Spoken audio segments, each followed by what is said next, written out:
بسم اللہ الرحمن الرحیم۔ میرے تمام دیکھنے اور سننے والوں کو السلام علیکم ورحمۃ اللہ وبرکاتہ۔ میں آج بات کروں گی کہ ایسے 7 کون سے خوش قسمت لوگ ہیں جنہیں قیامت کے دن اللہ تعالیٰ اپنے عرش کا سایہ عطا فرمائیں گی۔ ویڈیو شروع کرنے سے پہلے جلدی سے میرے چینل کو سبسکرائب کر لیں تاکہ تمام آنے والی ویڈیوز آپ تک پہنچتی رہیں۔ دوستو، سیدنا ابو ہریرہ رضی اللہ تعالیٰ عنہ سے روایت ہے کہ نبی کریم صلی اللہ علیہ وآلہ وسلم نے فرمایا 7 طرح کے آدمی ہوں گے جن کو اللہ تعالیٰ روز قیامت اپنے سائے میں جگہ دے گا، جس دن اس کے سائے کے سوا اور کوئی سایہ نہ ہوگا۔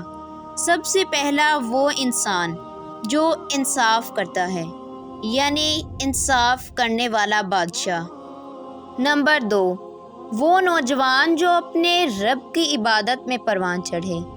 نمبر 3، ایسا شخص جس کا دل ہر وقت مسجد میں لگا رہتا ہے۔ نمبر 4، 2 ایسے شخص جو اللہ کے لیے باہم محبت رکھتے ہیں، اسی پر وہ باہم جمع ہوتے ہیں اور ایک دوسرے سے اسی پر جدا ہوتے ہیں۔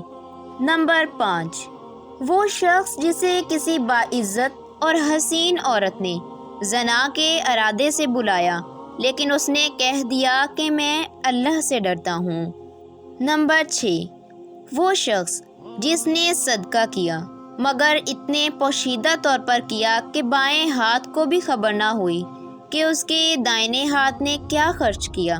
نمبر 7 اور آخری وہ خوش قسمت آدمی، وہ شخص جس نے تنہائی میں اللہ کو یاد کیا، اللہ کے خوف سے آنکھوں سے آنسو جاری ہو گئے۔